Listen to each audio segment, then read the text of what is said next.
जय श्री राम दोस्तों, आज की वीडियो में आपका बहुत स्वागत है। हमारा चैप्टर चल रहा है ग्रुप थ्योरी। आज हम इसका करने वाले question number 3। This is the most important question. इस वाले क्वेश्चन में आपको बहुत कुछ नया चीज़ें पता लगने वाली है, तो इस वाले क्वेश्चन को बिल्कुल मिस मत करना, ठीक है। इंपॉर्टेंट क्वेश्चन है। स्टार्ट करें वीडियो को। क्वेश्चन नंबर 3 बोल रहा है, let G be a set of 2 × 2 non singular matrices over real number such that is this a group under multiplication composition और नॉट। ये हमें पूछा गया है। देखो, जैसे हम क्वेश्चन आगे आगे करेंगे ना, तो क्वेश्चन का लेवल थोड़ा सा इंक्रीज़ होता रहेगा। ऐसा मत सोचना ये बहुत ही पता नहीं क्या दे दिया, कुछ नहीं है, वही है। देखो, हमारे पास पहले थे क्वेश्चंस, उसमें हमारे पास सेट दिया होता है नंबर का, natural number, whole number, integer, ठीक है। यहाँ पे हमारे पास क्या सेट दिया है, मैट्रिसेस का। मैट्रिक्स तो आपको पता है, नहीं पता तो वीडियो में पता लगने वाला है, ठीक है। ध्यान से अगर क्वेश्चन को हम समझे, क्या बोला है, जी एक हमारे पास सेट है। किस तरह से सेट है, हमारे पास ये एक मैट्रिक्स का सेट है, 2 × 2 की मैट्रिक्स है, नॉन सिंगुलर मैट्रिक्स है। नॉन सिंगुलर और सिंगुलर क्या होता है, मैंने यहाँ पे लिखा है, इसको समझ लेते हैं। सिंगुलर मैट्रिक्स क्या होता है और नॉन सिंगुलर मैट्रिक्स का क्या मतलब होता है। सिंगुलर मैट्रिक्स, जब हमारे पास किसी मैट्रिक्स का डिटर्मिनेंट जीरो होता है ना, तो उसको हम बोलते हैं सिंगुलर मैट्रिक्स है ये, ठीक है ना। डिटर्मिनेंट अगर जीरो होता है, और अगर डिटर्मिनेंट किसी मैट्रिक्स का जीरो ना हो, उसको हम बोलते हैं नॉन सिंगुलर मैट्रिक्स। तो यही हमारे पास दे रखा है, 2 × 2 की मैट्रिक्स है, जो कि एक नॉन सिंगुलर मैट्रिक्स है, मतलब उसका जो डिटर्मिनेंट होगा वो क्या होगा, ज़ीरो नहीं होगा, ठीक है। तो हमें पूछा गया है, क्या ये हमारे पास एक ग्रुप होगा अंडर मल्टीप्लिकेशन कॉम्पोजिशन या नहीं होगा। तो पूछा गया है। सबसे पहले हमारे को जो दिया है ना, उसको हम ढंग से लिख लेते हैं, कुछ भी नहीं है, ध्यान से समझना, आपको सारा चीज़ समझ में आ जाएगा। हमारे पास पहले थे नंबर। अब तो हम सबसे पहले क्या करेंगे ना, जो हमारे को दिया है उसको हम लिख लेते हैं, ठीक है। हमारे पास जी एक सेट है। सेट को किस तरह से लिखते हैं, सेट के अंदर जो भी होता है ना, उसको हम करली ब्रैकेट के अंदर लिखते हैं। तो मैं क्या करता हूँ, इसको करली ब्रैकेट के अंदर इस तरह से करली ब्रैकेट बना देता हूँ, ठीक है। अब हमारे पास बोला जी एक सेट है, किस तरह से, उसमें हमारे पास क्या है, 2 × 2 की मैट्रिक्स है, ओके। सबसे पहली बात इसमें क्या है, 2 × 2 की मैट्रिक्स है, ओके। नॉन सिंगुलर मैट्रिक्स है, मतलब उसका डिटरमिनेंट क्या होगा, ज़ीरो नहीं होगा। तो दूसरी बात बोलिए, इसका जो डिटरमिनेंट होगा वो हमारे पास ज़ीरो नहीं होगा।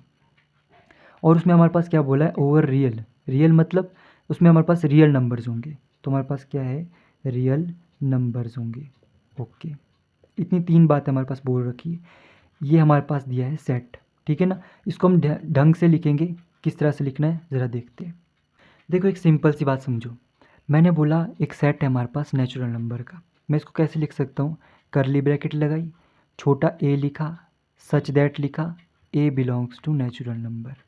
अब देखो इसको क्या मतलब हुआ, ये हमारे पास एक सेट है जिसमें हमारे पास ए टाइप के नंबर्स होंगे, सच दैट वो ए कहाँ से बिलोंग करेगा, नेचुरल नंबर से। तो इस नेचुरल नंबर के सेट को हम इस तरह से भी लिख सकते हैं, है ना।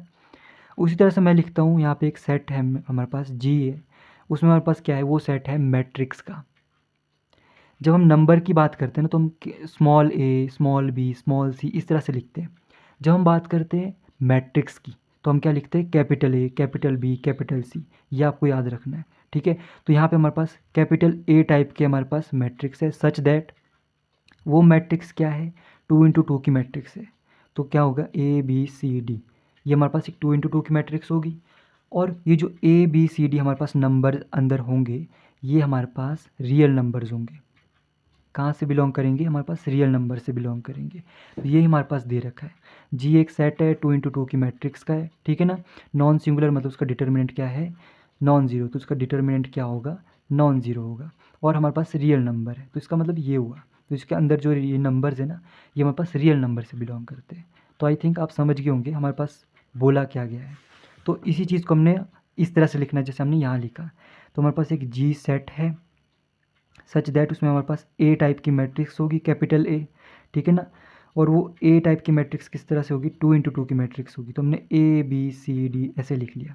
ये क्या है, हमारे पास 2 × 2 की मैट्रिक्स है, सच दैट ये जो ए बी है हमारे पास, ए बी सी डी, ये कहाँ से बिलोंग करेंगे, रियल नंबर से बिलोंग करेंगे। ऑल्सो इसका डिटर्मिनेंट क्या होगा, हमारे पास ज़ीरो नहीं होगा। तो यही हमारे पास क्या है, गिवन हमारे पास इंफॉर्मेशन है अबाउट सेट, ठीक है ना। तो अब इसको लेके हम कैसे क्वेश्चन करते हैं देखते हैं। तो अब हमें बोला है कि ये जो सेट हमारे पास दिया है, मल्टीप्लिकेशन कॉम्पोजिशन के अंदर क्या ये एक ग्रुप है कि नहीं है, ये हमें प्रूव करना है। ठीक है, ग्रुप प्रूव करने के लिए हमारे पास 4 प्रॉपर्टीज़ होती है, वही हम लगाने वाले। तो पहली प्रॉपर्टी कौन सी होती है हमारे पास, क्लोजर प्रॉपर्टी। क्लोजर प्रॉपर्टी के अकॉर्डिंग क्या होता है, जो हमारे पास गिवन सेट होता है उसमें से हम 2 एलिमेंट्स ले लेते हैं। तो let capital A comma capital B belongs to G, 2 element ले लिए। अब इन दोनों के बीच में हम क्या करते हैं, कॉम्पोजिशन लगा के देख लेते हैं। तो जो नया एलिमेंट बनेगा वो भी इसी सेट का होना चाहिए, तब जाके हमारी क्लोजर प्रॉपर्टी सेटिस्फाई होती है। ठीक है, तो हम क्या बोलेंगे, अब इसके बीच में हम क्या लगाएंगे, कॉम्पोजिशन लगा लेंगे। तो ए डॉट बी, हमारे को ये प्रूव करना है कि हमारे पास जो नया चीज़ बनेगी ना सी टाइप का, वो भी हमारे पास इसी सेट में बिलोंग करे, ये हमें प्रूव करना है। अच्छा ठीक है, इस सेट में आने के लिए 3 कंडीशन है कि वो पहले तो 2 × 2 की मैट्रिक्स होनी चाहिए, उसका डिटर्मिनेंट नॉन ज़ीरो होना चाहिए, और हमारे पास जो अंदर नंबर आएंगे वो क्या होने चाहिए, रियल नंबर्स होने चाहिए।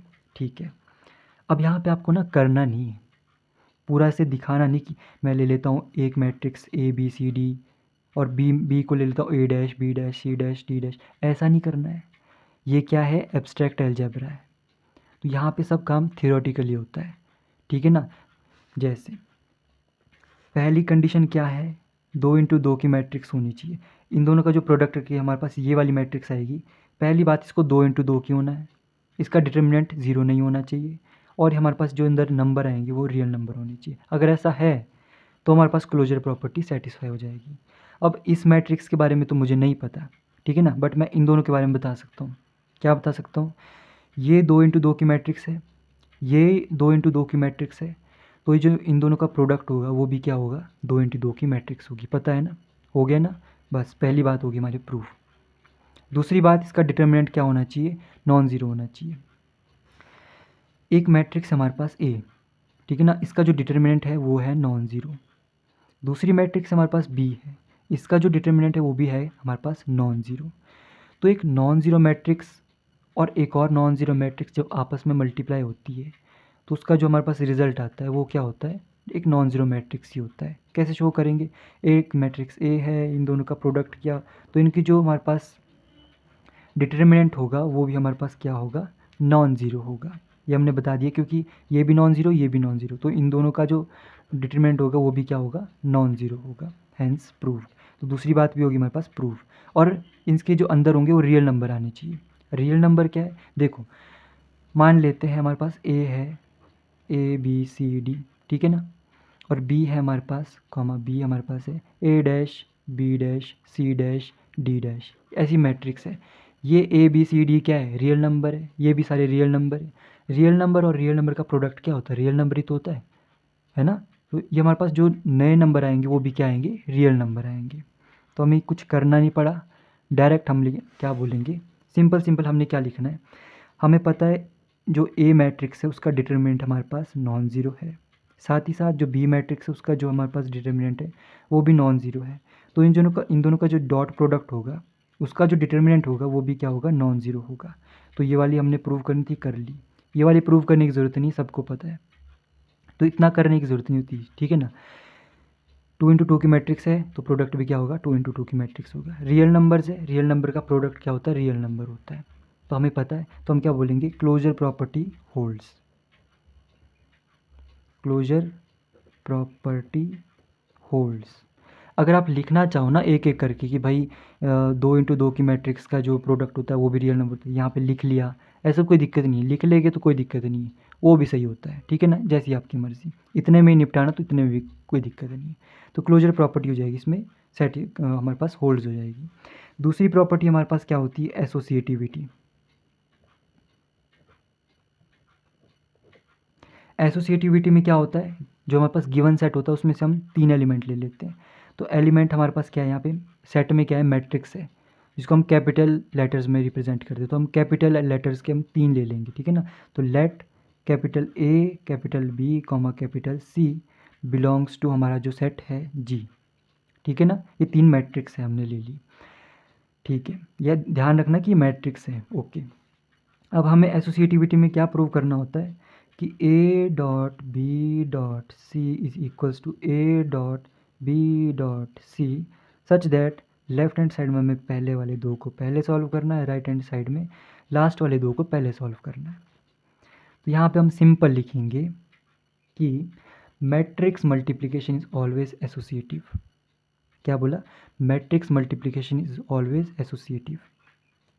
अब देखो, अगर तो आप इसको करने जाओ तो ये बहुत लेंथी जाएगा, तो हमें सिंपल क्या बोलना है कि ये दोनों बराबर है। तो क्या बोलेंगे? Matrix multiplication is always associative. ये दोनों हमेशा ही बराबर होते हैं। क्यों? क्योंकि हमारे पास क्या है, ये तीनों क्या है, मैट्रिक्स है। तो मैट्रिक्स मल्टीप्लिकेशन हमेशा क्या होती है, एसोसिएटिव होती है। ये हमें लिख देना है क्योंकि ये बराबर है। तीसरा होता है हमारे पास existence of identity. Existence of identity. Identity क्या होती है? हर एक एलिमेंट की जो सेट में है उसकी अपनी एक आइडेंटिटी होती है। तो मैंने मान लिया, लेट कोई भी एलिमेंट ए टाइप का ले लिया, बिलोंग्स टू जी। अब इसकी हमें आइडेंटिटी फाइंड आउट करनी है। तो इस ए में ऐसा हम क्या मल्टीप्लाई करें कि हमारे पास वापस ए ही आ जाए। यहाँ ये ध्यान रखना है ना कि ये जो ए है ये क्या है, मैट्रिक्स है। तो यहाँ पे जो हमारे पास इस जगह पे आएगा वो भी एक मैट्रिक्स आनी चाहिए। ठीक है, यहाँ ध्यान दो, हमारे पास ना एक आइडेंटिटी मैट्रिक्स होती है, आपने पढ़ा होगा इस तरह की। जब हम डायगोनल वाइज यहाँ पे 1 1 लिखते हैं ना, इसको बोलते हैं आइडेंटिटी मैट्रिक्स। 3 × 3 में इसको इस तरह से लिखते हैं, इसको बोलते हैं आइडेंटिटी मैट्रिक्स। इसका यही काम होता है, जिस भी मैट्रिक्स साथ लगेगी वही प्रोड्यूस कर देती है। और इसका डिटर्मिनेंट क्या है, 1 है। इसको मल्टीप्लाई कर, इसको इस तरह से, इसका डिटर्मिनेंट क्या आ गया, 1 आ गया। तो ये आइडेंटिटी मैट्रिक्स इस तरह की मैट्रिक्स होती है जिसका डिटर्मिनेंट होता है 1, और इसका क्या काम होता है, जिसके साथ भी मल्टीप्लाई होती है उसी चीज़ को हमारे पास वापस दे देती है। तो हमारे पास एक आइडेंटिटी मैट्रिक्स का मल्टीप्लिकेशन यहाँ पे होने वाला है। ठीक है ना? तो हम इसको कह सकते हैं आइडेंटिटी मैट्रिक्स यहाँ पे। तो आइडेंटिटी मैट्रिक्स यहाँ पे लगेगी 1 1 0 0। अब ये वाली मैट्रिक्स भी हमारे पास इसी सेट में बिलोंग करनी चाहिए। इस सेट में बिलोंग करने के लिए 3 कंडीशन है। पहले तो 2 × 2 की होनी चाहिए, है 2 × 2 की है। डिटर्मिनेंट नॉन ज़ीरो होना चाहिए, 1 है, इसका डिटर्मिनेंट नॉन ज़ीरो है। ओके। और हमारे पास जो ये जो नंबर है ना, ये रियल नंबर होने चाहिए। तो 0 और 1 दोनों ही रियल नंबर होते हैं। तो हमारे पास क्या होगा, ये जो आइडेंटिटी मैट्रिक्स है ये भी हमारे पास जी में बिलोंग करेगी। तो हमारे पास यहाँ पे आइडेंटिटी भी मिल गई, मतलब तीसरी प्रॉपर्टी इसने सेटिस्फाई कर ली। चौथी प्रॉपर्टी हमारे पास क्या होती है, इन्वर्स की। ठीक है, हमें क्या फाइंड आउट करना है, इन्वर्स फाइंड आउट करना है। तो लेट ए बिलोंग्स टू जी, हमने एक मैट्रिक्स ले ली ए। अब इस ए में हम ऐसा क्या मल्टीप्लाई करें कि हमारे पास ये आइडेंटिटी आ जाए, ये आपको ध्यान रखना है। तो मैंने मान लिया सम बी टाइप की मैट्रिक्स होगी, इसको इसमें मल्टीप्लाई किया तो हमारे पास क्या आ गई, आइडेंटिटी आ गई। तो अब इस बी को भी इसी सेट में बिलोंग करना पड़ेगा, तभी जाके हम बोलेंगे कि ये वाली प्रॉपर्टी सेटिस्फाई हो रही है ना। तो देखो बी की हमें वैल्यू निकालनी, बी होगा क्या, बी अगर मैं यहाँ पे इसको परे भेजूँ तो क्या हो जाएगा, आइडेंटिटी इंटू में ए इन्वर्स, है ना। किसी भी मैट्रिक्स के साथ अगर आइडेंटिटी का मल्टीप्लिकेशन होता है तो वही मैट्रिक्स प्रोड्यूस हो जाती है। मैं इसको इस तरह से लिख सकता हूँ, मतलब बी की वैल्यू क्या आ गई, ए इन्वर्स। अब यहाँ पे थोड़ी बहुत चीज़ें आपको और सीखनी है। हमारे पास एक मैट्रिक्स मैंने ले ली 1 2 3 4, ये ए मैट्रिक्स है, इसका ए इन्वर्स कैसे निकालते हैं, ए इन्वर्स कैसे निकालते हैं, तो इसका ए इन्वर्स निकालते हैं 1/डिटर्मिनेंट ऑफ ए इंटू में एडजॉइंट ऑफ ए। ठीक है ना। डिटर्मिनेंट तो आपको सिंपल पता है, 4 × 1 - 3 × 2, ये तो इससे आ जाएगा डिटर्मिनेंट। एडजॉइंट किस तरह से निकालते हैं, एडजॉइंट जैसे ये वाला है, इसका हमने एडजॉइंट निकालना, तो मैं इसका एडजॉइंट किस तरह से निकालूंगा, एडजॉइंट ऑफ ए। हमें क्या करना है, सिर्फ डायगोनल वाइज इसको एक्सचेंज कर देना है। जहाँ 1 है उसकी जगह 4 आ जाएगा, यहाँ 4 है इसकी जगह 1 आ जाएगा। ठीक है ना। तो जैसे यहाँ 4, यहाँ पे 1, और इन दोनों को भी हमें एक्सचेंज करना है, यहाँ जाएगा 3, यहाँ जाएगा 2, बट यहाँ वाले डायगोनल में क्या हो जाता है, माइनस लग जाता है। तो इसको हम बोलते हैं एडजॉइंट ऑफ ए। तो 1/डिटर्मिनेंट ऑफ ए इंटू में एडजॉइंट ऑफ ए का जब हम मल्टीप्लिकेशन करते हैं तब हमारे पास क्या आता है, ए इन्वर्स की वैल्यू आती है। ये एक्स्ट्रा इन्फॉर्मेशन है। ओके, तो बी की वैल्यू आ गई हमारे पास ए इन्वर्स। अब हमें ये बताना है कि जो ए इन्वर्स है ये भी इसी सेट से बिलोंग कर रहा है। है ना, कि भाई इसका डिटर्मिनेंट भी 0 है और ये भी 2 × 2 की मैट्रिक्स है, तो ये हमें प्रूव करना है। अब हमें पता है कि एक मैट्रिक्स है ए और उसी के इन्वर्स के साथ अगर इसको मल्टीप्लाई कराएं तो हमारे पास क्या बनती है, आइडेंटिटी मैट्रिक्स बनती है। इसको जितना हो सके ना उतना थियोरेटिकली करना है। हमारे पास एक मैट्रिक्स है ए, वो 2 × 2 की है और उसका डिटर्मिनेंट नॉन ज़ीरो है, ठीक है ना, और उसमें जो नंबर है वो सारे रियल नंबर है। अब हमने ए इन्वर्स के बारे में बताना है। ए इन्वर्स, ठीक है ना, उसी का इन्वर्स। तो हम जैसे यहाँ पढ़े थे ना ए इन्वर्स कैसा होता है, तो यहाँ पे जो भी आएगी पहली बात वो 2 × 2 की होगी, तो पहली बात इसमें हमारे पास 2 × 2 की है। दूसरी बात क्या है कि ये हमारे पास इसका जो डिटर्मिनेंट होगा, ए इन्वर्स का जो डिटर्मिनेंट होगा वो हमारे पास नॉन ज़ीरो होना चाहिए। कैसे प्रूव करते हैं, हमें पता है कि ए इंटू में ए इन्वर्स क्या होता है, आइडेंटिटी मैट्रिक्स होती है। अगर हम बहुत सारे डिटर्मिनेंट ले लेते हैं तो क्या आता है, यहाँ पे डिटर्मिनेंट की प्रॉपर्टी लग जाएगी, तो हम इसको लिख सकते हैं ए और ए का inverse is equals to identity matrix. ये हमारे पास नॉन ज़ीरो है, ये हमारे पास नॉन ज़ीरो है, मतलब यहाँ पे दो मैट्रिक्स का मल्टीप्लिकेशन हो गया और एक नई मैट्रिक्स बनी जो नॉन ज़ीरो है। ये तभी हो सकता है जब दोनों हमारे पास क्या हो, नॉन ज़ीरो हो। हुआ क्या कि यहाँ पर हमारे पास दो मैट्रिक्स का मल्टीप्लाई हुआ, एक नई मैट्रिक्स बनी और वो क्या है, नॉन ज़ीरो है। ये तभी पॉसिबल है जब ये दोनों नॉन ज़ीरो हो, है ना। तो मतलब ये भी हमारे पास क्या है, नॉन ज़ीरो मैट्रिक्स है। हैंस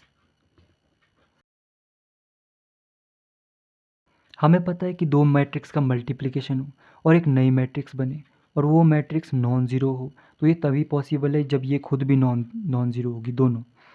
तो इस बात से हम कह सकते हैं कि ए इन्वर्स का जो डिटरमिनेंट होगा वो क्या होगा, नॉन ज़ीरो होगा। प्रूव हो गया। और इसके जो नंबर होंगे अंदर वो क्या होंगे, रियल नंबर होंगे। तो हम बोल सकते हैं इसने चारों प्रॉपर्टी सेटिस्फाई कर दी। हैंस, ठीक है ना, हैंस प्रूव्ड।